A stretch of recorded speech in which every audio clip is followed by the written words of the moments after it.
Listen, in the past few weeks, we've talked about two main things emanating from the one main source, the Cyprus polls. What it says about, the main political players, and also about, the president running for a third term. Right. So we are told that Gambians are divided, Gambian voters, we are divided, with no single candidate commanding overwhelming support. Right. Do you see this fragmentation as an opportunity for your UMC? Not just for my UMC, but for the opposition. I think when 2/3 of the country say they won't... we talk about the opposition as unitary... right, well, certainly for the UMC, but basically I want to talk about, the possibility of collaboration and of course the possibility of going it alone. It's all very likely. Nobody knows, it's too early. But of course we always advocate for partnerships. I, for one, all my life I've believed in partnerships. I believe in, like I said, bringing people together, making a collective effort. And that's the only way to run a country. So basically what the Cyprus survey shows is people don't want the president to go for a third term. People also don't want to vote for the president. 2/3 say no. 34% said they would, meaning 66% won't. So there's a huge opportunity for the opposition. And, same as UMC. What we are advocating for as a movement is, first of all, let's look at the possibility of alignment based on values and principles. I don't believe that one should focus on coming together just to remove a leader. That makes absolutely no sense. Why is that a problem? Because removing a leader, I don't think should be the goal. I think the goal should be how to govern the country correctly, how to transform this country, how to bring better leadership. And meaning to do that, there must be an alignment of values, principles, and vision. Was there a precedent before?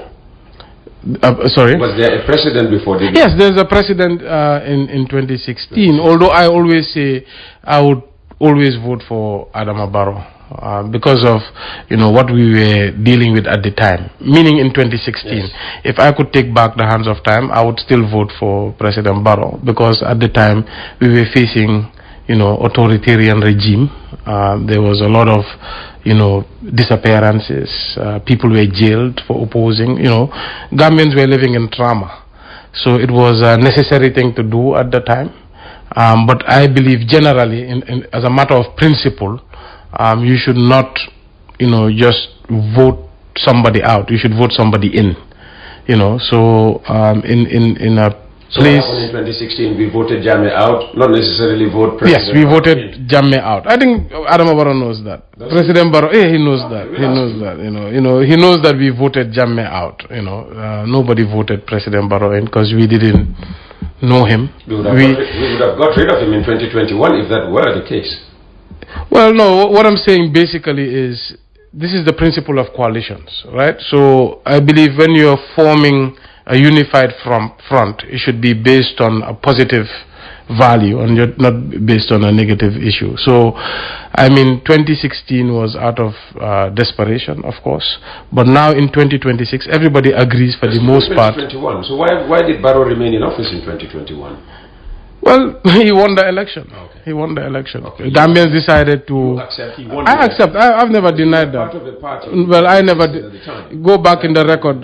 KMC was one of the institutions that congratulated President Barrow. I was never one to deny that he won that election. I believe that there were certain things done in the registration of voters that were, basically illegal.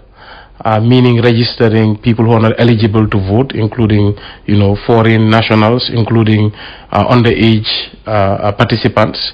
However, I believe for the most part, as far as the election is concerned, he did win. So I don't deny it. What is important now is how do we move the country forward. Most Gambians agree that even though Barrow was given a second chance, the reforms he was voted in originally in 2016 have not been enacted on. That is the Constitutional Review Commission, the civil reforms, the defense sector was not reformed, etc. Constitutional Review Commission, the outcome. The outcome. Yes, we did not get a new constitution. Constitutional Review Commission. Yes, so they didn't act on the commission's basically outcome. They did not do the civil sector reform, the security sector reform. So reforms were not done. So that is number one. Number two, one of the main issues is productivity, youth unemployment, etc. So on many factors, he has not done well. That's why I have said, I think a few weeks ago, President Barrow has delivered to a certain degree on infrastructure. Right? We can't deny it. We see it. We feel it. We run on the roads.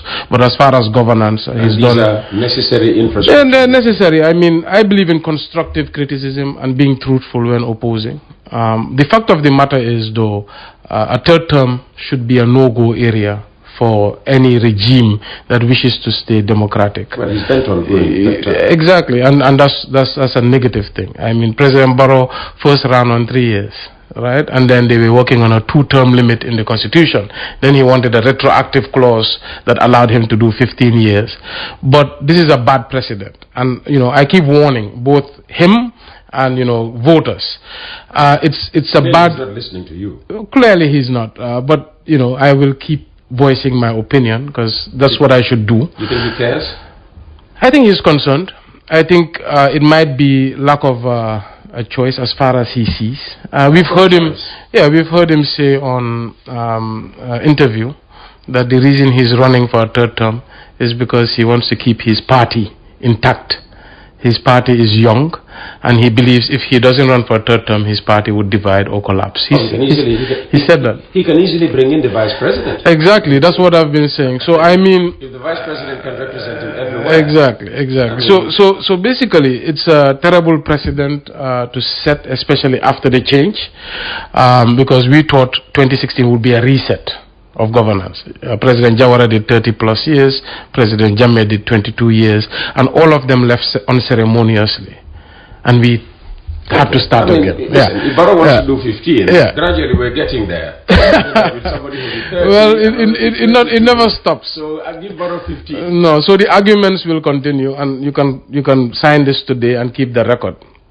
If at all, if President Barrow happened to win 2026 election, he would seek another term because the same conditions are there.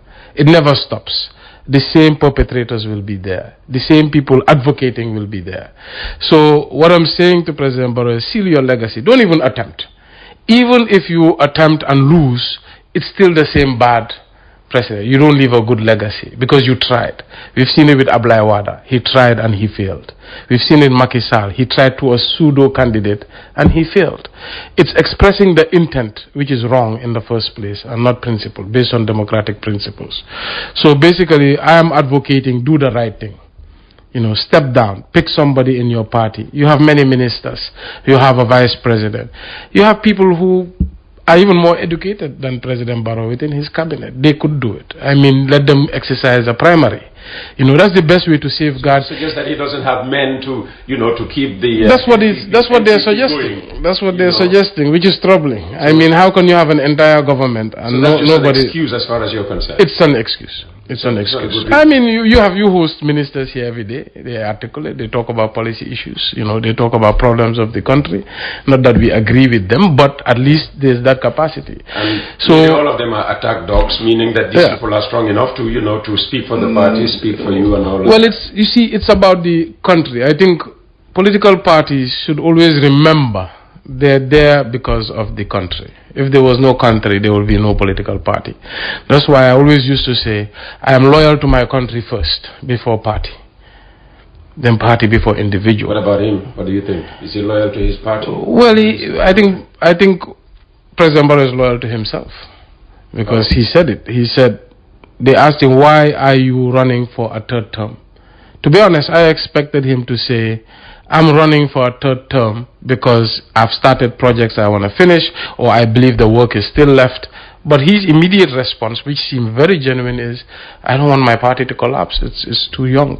you know, and I think he was just speaking about himself, about potentially that he wants to protect himself, you know, in the future, because that's the only reason you feel that you should run. Okay, let's go back to the Cyprus poll, which highlights a hunger for younger leadership. Right. Do you think the Gambia is ready to entrust the presidency to a younger generation? So when people say younger, because Gambia has had young presidents since 1965. The young President Jammeh was young. Sorry, President Jawara was young when he became president. So when they say younger, because I'm quite confused. So in Gambia, when they say young, sometimes you think they're talking about 50s, sometimes they talk about 40s, sometimes they talk about 20s. What would young mean in terms of age? Lower than 50. You believe, okay, lower than 50. Yes. Yeah, so, you know, I believe that Gambia's population, for the most part, is young. It's 60 to 70% young people. That's why we're thinking, so, yeah, but so is that a young population ready, to put in somebody as young as Talib? Well, that's what I'm saying. The irony is, they constitute the greater part of the voting population. Right. Yeah, they are responsible for putting, So that's why I repeat President Jawara and Jammeh. I'm older than both when they were vying for office. I'm 40 this year, So, and I'm a two-term mayor. I'm not just any young person. I have run local governance for 10 years and won elections twice based on my merit. One, of course, with the president, one against the president. Two things there. You have demonstrated electability. Right. All right. And two, you have experience. Of course. Neither of which Barrow had. No president had. When he was coming in. No president had. There is no Gambian president who had governance experience and who had won elections at a local level before they became president. I would be the first if I... This stands you... Of course. I mean, look at many countries we feel that, are progressive or are developed. Today look at Turkey. Erdogan was the mayor of Istanbul. You look at in the US government, people become mayors, they become senators, they become governors before they run for higher office. I believe that experience, is needed. That capacity is built over time. The learning curve is a lot smaller. So basically I believe when people say they're ready for young leadership, it's a representation first of the population. But secondly, I don't like the word because age should not be an issue. What should be an issue more than age is one's capacity and experience, and one's reputation. Those are the issues that are more important. Your character, your reputation, your capacity, that, speaks to your ability to run a country. And I believe, I'm the only one out of the rest. Yeah. You've been crisscrossing the country, campaigning. This is a very strong message. Do you feel that you've been able to articulate, this point, strongly enough for your audience to understand? Well, changing their decisions? We're crafting our campaign message. As we speak, we are fine-tuning our manifesto. On Wednesday will be our first reading. We are building from scratch. We are structuring, we are getting people on board. But soon enough, we'll be ready to launch and we'll be pushing our messages across, and this is one of the messages. And, how far with registration? You've deposited your documents with IEC. Have you heard from them yet? Yes, we've heard from them. So there's a few things we need to fine-tune. But like I said, I've always said... Is this mainly in the area of signatures? Well, it's several areas. Signatures one of them? Signatures. Because most parties seem to have this problem. There'll be a Peter Gomez who first aligned with UMC, and further down the line they are with Progress. And no. For us, most of our issues are based on errors in terms of filling out the forms. Like, for example, instead of putting Canifing, you put KMC. Oh, okay. All right. So instead of putting Unite, which is the party we're registered, you put UMC. Oh, okay. So these are errors, but it's a consultative process. I also hear when you hear people, mispronounce the name Unite Movement for Change. Yeah. So Unite. I hear people say United Movement for Change. Yes. So grammatically speaking, grammatically speaking, is not wrong. Well, it's not wrong, but remember, unite is a noun, is not a verb. Yeah, but I'm saying united movement for change. Yes. Meaning a movement that is united in everything. So that's where people geared towards change. So that's where people get it wrong. So unite is the name of the party we're registering. So unite is an acronym.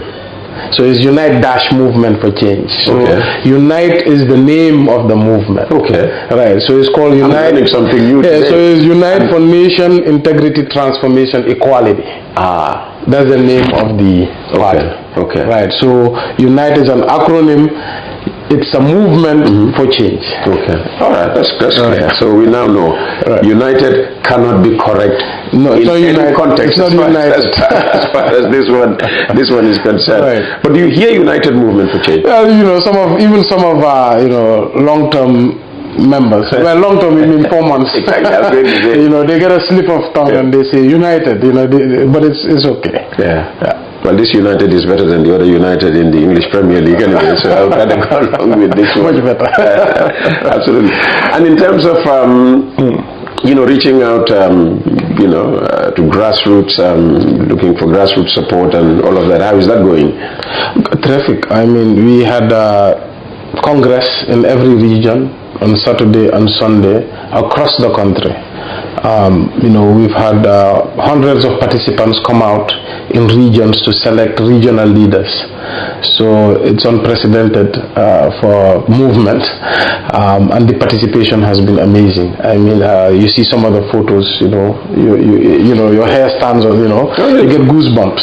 So basically, we've selected about 200 plus regional leaders who will be now leading politics in their respective regions. By now every region now we have bureaus. So we are structuring. We're doing very well. We're moving very fast. That's interesting because a politician sat where you are now sat and said, apart from the UDP, I mean, no other party in this country has, a representation in all the regions and districts. Well, maybe when they were saying that, because we concluded yesterday. Okay. So we ran our regional congresses on Saturday and Sunday. But by now we have representation in 1,200 villages out of 1,900. By next 3 months we would have had structures in every village, every ward, every constituency, and every region in this country. And who do you think you are taking? You are taking support away from mainly? Well, we are not monitoring, so I don't believe in cross-carpeting. But you need that. Well, I mean, Unite Movement for Change wasn't there 4 months ago. Right. I mean, practically every Gambian who votes, aligns with a party or. Well, look at it this way. I think there's 3 types of voters. I think there's the member, die-hard member of a party. That's one. I think there's a sympathizer, and I think there's just the regular person. Who votes based on the candidates presented at election. And I think I would fall in that last category. Yes, and majority of Gambians fall in that last category. So I've been, of course, in this game for a while. I've been studying. It's amazing. Somebody who's only 40 tells I've been in this game for a while. Yeah, I started in 28. Only in the Gambia. I started in 28. No, seriously, I mean, that's a big positive that you have. Right. So we're talking about, these 3 categories of voters. Something I didn't know before. Right. But look at the separate survey talks about it, right? So when they ask people who would you vote for, about 40% they didn't know. You go back to the survey. There's some that refused to answer. There's some that said they didn't know. But if you combine those, they are more than both, the NPP and UDP and all other parties combined. So I think if you go down back in the day, even look at all the surveys, it's the same. So in 2021, one of the reasons President Barrow won is because for the most part, a large number of these independents preferred him to, the UDP. So basically, these are the different categories of voters. So UMC, of course, has a huge opportunity because still a large portion, or more than 50% of Gambians would not vote for the president or the opposition. Secondly, there's the sympathizers. people who feel a closeness to a certain party but are not entirely members or even loyal. You might vote for them because a family member is a participant or an executive. You might vote for them because a friend convinced you. That's how I voted in 1982, the first time I cast a ballot. Exactly. I don't know if you ever heard of Jibujang. Yes, we've heard of him. Yeah, because I grew up with his children, his nephews and nieces, and basically it was Jibujang, not necessarily NCP then. Right. So arguably, if you combine independent voters who don't have any loyalty, affinity or closeness to any party and would vote on candidates, and you add sympathizers, I think you're talking about 60 to 70% of the Gambian voter. If you count the amount of people going to rallies, which are usually the die-hard supporters, the biggest rally in Gambia, right now President Barrow holds the biggest rallies because he has does he? Resources. I thought that was UDP. Well, no, it's I was the organizing secretary. In 2021, definitely UDP had the biggest rallies. But last year to now, President Barrow does. Because he draws people from all over the country. The resources are there. That's what he does. Of course, like you look at the Sukota rally, for example. We have our people on the ground. You look at the Sukota rally, people came all the way from Basse. Basse. Yeah. I'm saying bust in from Basse. Yeah. Put on board buses and exactly. So usually only a committed member would do that. Right? Unless otherwise they were incentivized, but in real terms are committed. What does incentivized mean? Giving 200, 300 to attend a rally. So that also happened. I need to be incentivized. Right. So basically, when you look at those rallies, and there's software that count crowd, satellite software. Sometimes we use it to determine I use it. Yeah. So you look at a rally. You are that ready, UMC. Goodness me. So you look at a rally like that, not more than 10,000 people. Right? But the amount of voters in this country are... So when we hear ministers go there and say, over 25,000 people came... At all. You're saying they'll do well to assemble 10,000. At all, yeah, you cannot. To bring 10,000 people, that is an estimate of, let's say, somewhere around 500 to 600 gilligilis. Right, that's a lot of vehicles. So you journalists who go out there and just throw figures around based on politician quotes and all of that. Yeah, I was an organizing secretary. You look at a gilligili 20-seater, 500 of that is 10,000 people. So basically, those are committed. My point is, those are committed supporters. When you actually count the amount of people who are really committed to the point of going to rallies, they are committed members. In the Gambian voter landscape, it's not more than 200,000 across all parties. All right. So most of the other people are sympathizers or they are independents. Okay. So your ability to attract independents is very important in Gambian politics. Okay. Yeah. On Monday, the 16th of February 2026, we're with Talib Bensouda, Mayor of Kanifing Municipality, where I live, where West Coast Radio is doing business out of. And he's here to talk to us about his Unite movement for change. Never say united, movement for change. How does the UMC differ in culture and vision from the other parties? And let's just limit that to the two main ones, because you now identified yourself as the third alternative. So how do you differ from the UDP, which you once belonged to, and the NPP, which you're trying to bring down from high office? So generally, I believe one is that we have the luxury of building from scratch. So NPP had that as well, didn't they? Well, now we have the luxury of... NPP had that opportunity, but NPP, I believe, was just trying to win the 2021 election. So NPP was... Is that not what you're trying to do as well in 2026? Not really. You're not trying to win in 2026? We will participate, but we are not building just to participate in 2026. So if you lose in 2026, you'll not be disappointed? I always say, in the same breath, if we lose, which I hope not, is in the same breath we'll say, let's get ready for parliamentary and local government. Okay, we'll consider and say, well, if we lost on fair grounds. We will say we'll concede, but then we are participating in. Let's get ready. So we have the luxury of building from scratch. We also have the luxury of time. We are not in a hurry.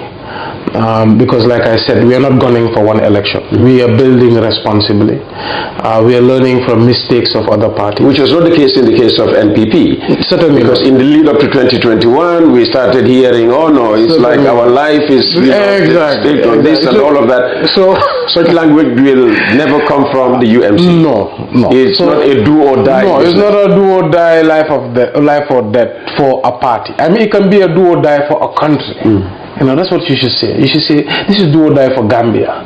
This is life or death for Gambia. Not for your party. I mean, your party is a player trying to make a difference. So that's why I said for our party, it's not a do or die. For our party, it's not a life or death. For the Gambia's prosperity, it could be do or die or life or death, given the trajectory. However, like I said, we are building responsibly. Things like, for example, in our constitution, we're trying to ensure that separation of power is institutionalized. Instead of one person being the alpha and omega, we are trying to have three different leaders responsible for different things. So the party leader is the figurehead, is the leader of the party, is the face of the party, and then you have the secretary general, who's the administrative head of the party, runs the party, and then you have the chairman of the party, who's basically the whip, the responsible for ensuring people adhere to policies and the values and principles of the party, and chairs party meetings.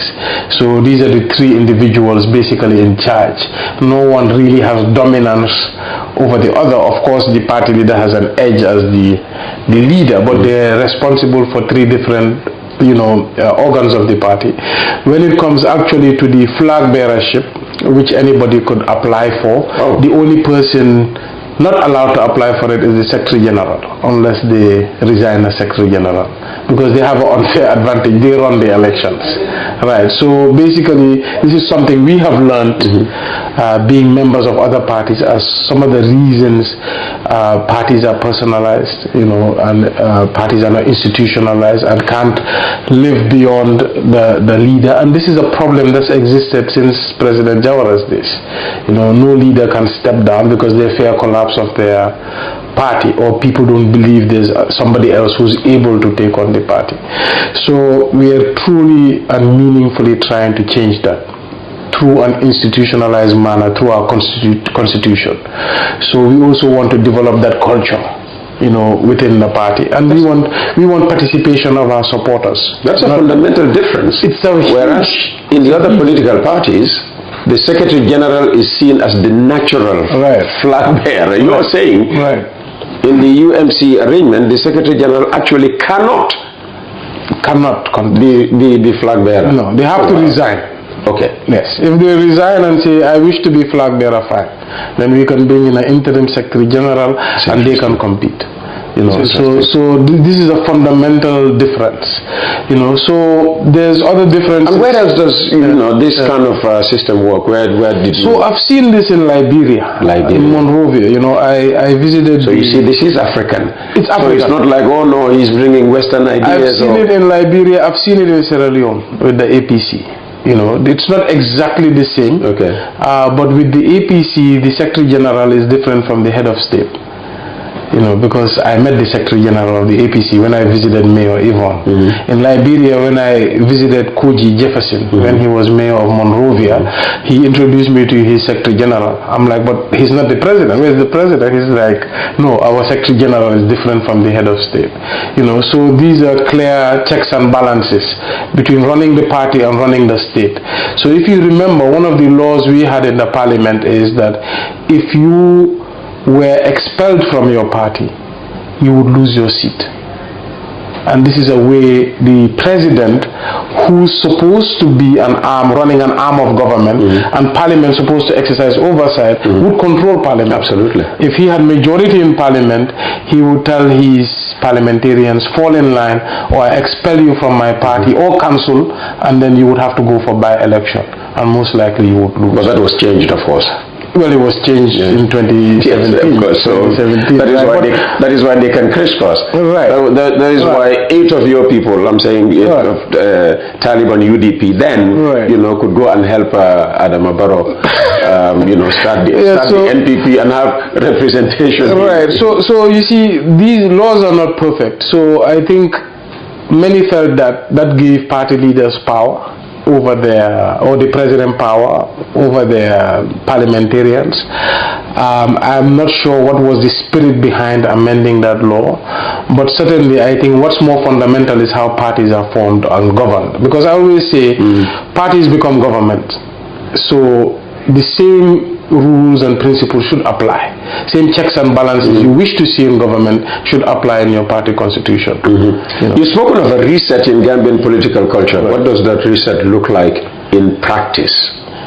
So in practice, I think it means many things. I mean, if you look at the way politics is done in the Gambia, it goes against, what it means to be Gambian.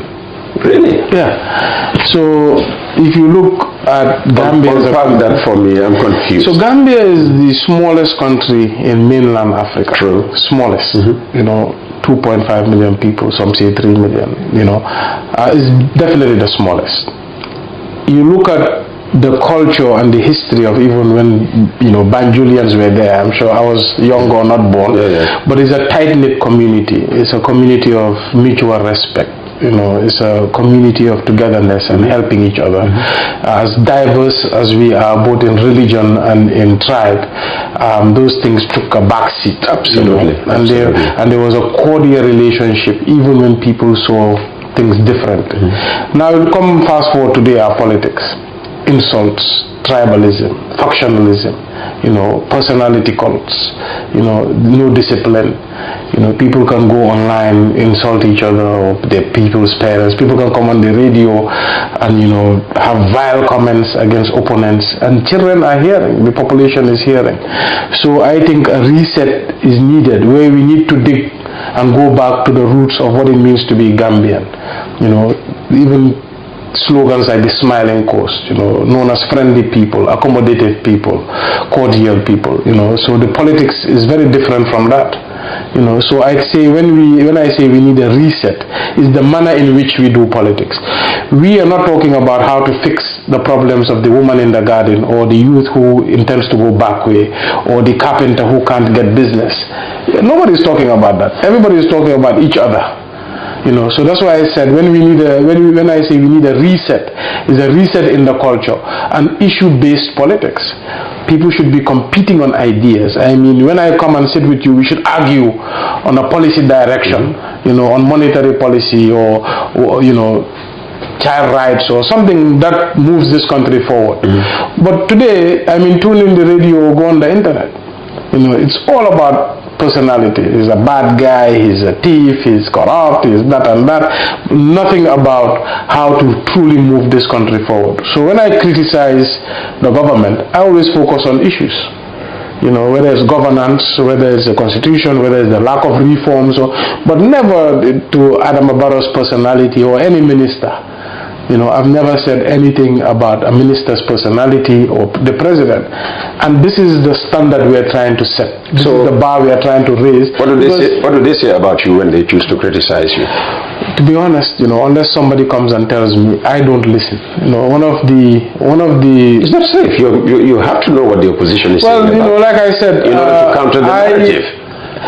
Well, you see, I don't bother that much on countering narratives on personal attacks. People say nasty things about you, and you don't know how to.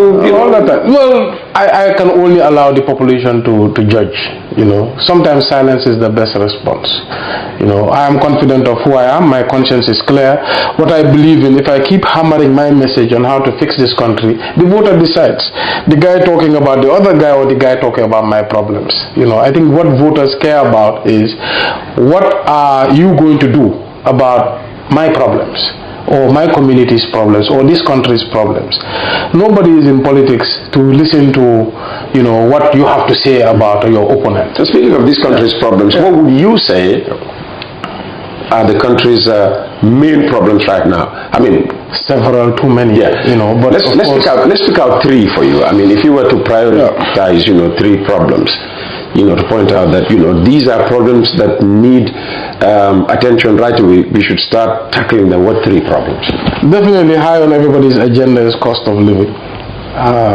Second and high on everybody's agenda is economic opportunities, youth employment. Third, of course, always is healthcare. Okay. Yeah. On all three, they could say a lot has been done already. The price of rice has come down. We're told the price of cement definitely has come down. There was a time it was, the talk of the town. And the price of sugar, they say, has come down. Right. So basically, what the interesting thing, especially let's go to the cement. This was an artificial rise.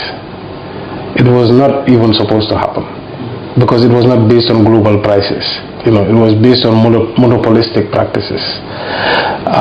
You look at the other areas, these are global shocks. They are not because of local policies. So, if you can point to, in economics there's something they call the basket of goods. That's inflation, on inflation. If the minister came and said, okay, on the basket of goods, on inflation, this is the actual figure, this is the actual percent, I think that's what they should focus on. Instead of nitpicking few items. Inflation has come down, you would concede? Well, marginally. But like I said, if you look at the trend over the past 10 years, it's been very bad. Gambia is a small economy. We're import-based economy. Of course, we're very vulnerable to these kinds of global shocks, etc. That's why there should be a very, very serious focus on, monetary policy and how to control inflation. I'm saying right now, when you go to the average household, this is the number one concern. How do we control inflation? Okay. How do we ensure productivity, economic growth, and there's a rise in incomes? How do we ensure that our youth are employed and are not seeking better opportunities to Europe? So these are the concerns every opposition figure right now, including government, should be trying to figure out and tackle. Okay. And it should not be based on global shocks. It should be based on internal government policy. It should be based on what the central bank is doing, what the Ministry of Finance is doing. So basically, we are building our manifesto, which we will do a grand unveiling. You'll be invited about the exact measures we will do to ensure that Gambians have a high disposable income and feel like they are having a quality of life. Just continuing on the issue of youth employment or youth unemployment, whichever, and creating opportunities, they would point to the government's TVET strategy. Right. And insist that we can only create the opportunities, and it's up to the young people of the Gambia to take advantage of those opportunities. We need mechanics, we need masons, we need other skilled workers. Our young people apparently don't want to go into those areas, so they want to leave the country, go to Europe, all right, where they would, if they have opportunities in these very areas again, they'll be happy to serve in. And so that leaves us open to, other youths from other countries flooding in and occupying this. So see, these are some of the things, that the youth should take very personally. How can you call your country's youths lazy or not wanting to work? I didn't use the word lazy. No, I'm not saying you. You're saying the government says we are creating opportunities, but the youths are refusing to. But there are centers all over the place, I'm sure you know that. Yeah, I know that, but remember. And they were created for young Gambians when you look at labor economics, demand must meet supply. You wouldn't take any job.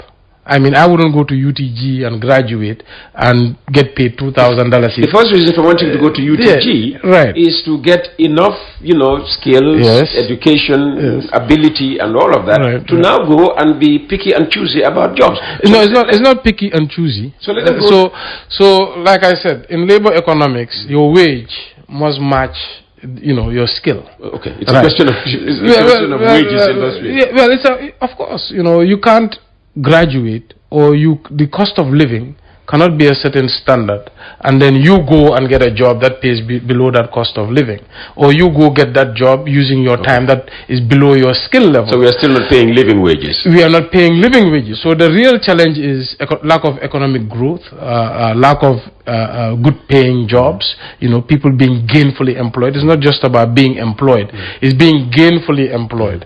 So government should look at, okay, there's a skills shortage or there's a labor shortage. How do we ensure that that labor shortage is filled? And one of the things is, how do we raise wages? Some governments do it through social interventions like minimum wages. Some other countries do it through, how do we attract FDI and ensure that there's better paying jobs or higher skilled jobs that are created in our local economy.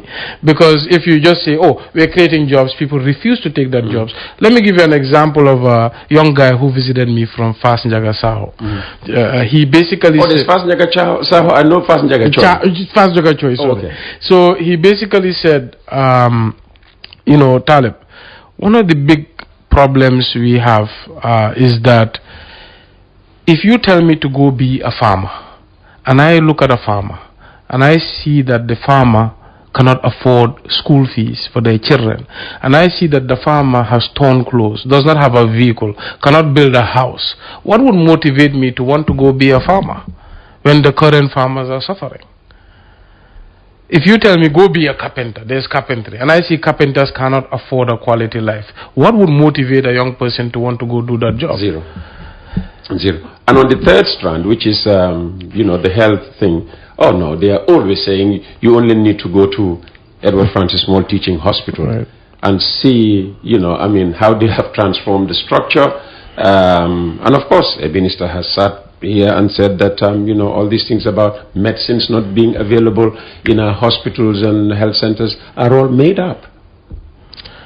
Well, look, I'm not going to sit here and criticize government for no reason. We've seen the renovations they were doing at Edward Francis Teaching Hospital.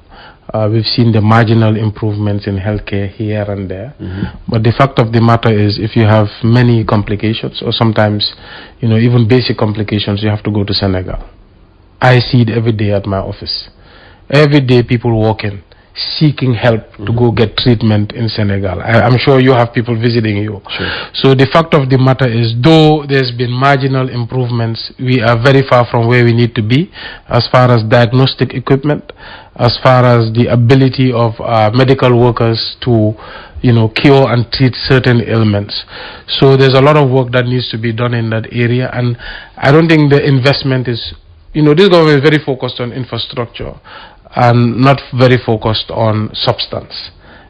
What people need is not shining walls. What people need is good machinery, good capacity in the hospitals, and highly motivated personnel to deliver on that treatment. If people are still having to go to neighboring African countries, I'm not even talking about Turkey or India, but neighboring African countries to get treatment, I think that's where the problem starts. So there must be a holistic approach to how to ensure that Gambians, especially those who don't have disposable income to care for themselves, to be able to stay here and be cared for. There was one time I saw government working on a health insurance scheme, which I participated in. I was also sharing ideas with the ministry, but we haven't heard. Isn't it on? I haven't heard anything about that. I don't think it's on. It's not on. It's not on. Yeah. Okay. So that would have been a good thing to have. When they started, I was actually, energized. I wrote a long excerpt for the Minister of Local Government based on my experience working in medical insurance about interventions and things I think needed to be done, but we heard nothing again about it. Do you think because it comes from you, they wouldn't be interested? Lest you, be going around now whether they took my ideas, working on my ideas. No, whether they took my ideas on or not, the fact is they did initiate. The fact is they started registering people, but it was never fully implemented. That's the question. Okay. But those are the things that could have helped low-income earners to have medical treatment. So what's the single biggest things Gambians would feel in their daily lives if Talib were to be president after the 2026 elections? Well, look, I would say let's wait for the manifesto. I wouldn't like to get ahead of my party, but I would love to invite, West Coast Radio, yourself, to an unveiling where we will talk about our intervention areas by priority and the policy interventions we would create. All right, I'll come definitely for that. And just before I ask you for your final message to the viewers, the listeners, if you had one message to deliver to President Adama Barrow, what would that be this morning? It's the same. I mean, seal your legacy. Don't run for a third term. Be remembered as the first Gambian president who voluntarily stepped down after 2 terms and allowed for succession in your party. And better yet, you can institutionalize it by amending the constitution and creating the 2-term limit. Even if there's not a total overhaul, just make that amendment. There's been many amendments made in the constitution, but this one definitely nobody would stop it. He would have cross-party support to get a 2-term limit in the constitution and voluntarily practice it. You would be named, airports would be named after you, bridges would be named after you. You'd be remembered. He can get that done. Truly, he'd be remembered. If he wanted Banjul International Airport to be called Adama Barrow International Airport, that would happen. Well, as soon as he leaves, it would be removed. It's better for other presidents to name it after you, then it would last the test of time. Ghana just renamed their international airport, So it's better to have, other leaders do it, that it would last the test of time. Similarly to what he has done for President Jawara, who's my grandfather, and the family is quite grateful. The convention center is named after him. So that's the best way to do it. And to get it done, basically you have to do something unprecedented, and this is one of them. Step down voluntarily, institutionalize it through constitutional amendment, and have succession happen within your party. Absolutely. I don't know why you choose to come at 9 o'clock on Monday when we'll be doing something at 10 o'clock with somebody else. Right. Because, come on, this is just like scratching the surface of, what would have been. Well, we'll be back. Like I said, once we launch, once we unveil our manifesto, we'll be back and we'll be ready to answer every question. Okay. Yeah. So just final message, to the listener, to the viewer. First of all, I'm still upset that you didn't invite me to your birthday, but I'll tell Mom to appease you. All right, so once you're done here, I'll give her a call and say, please, appease Talib for me.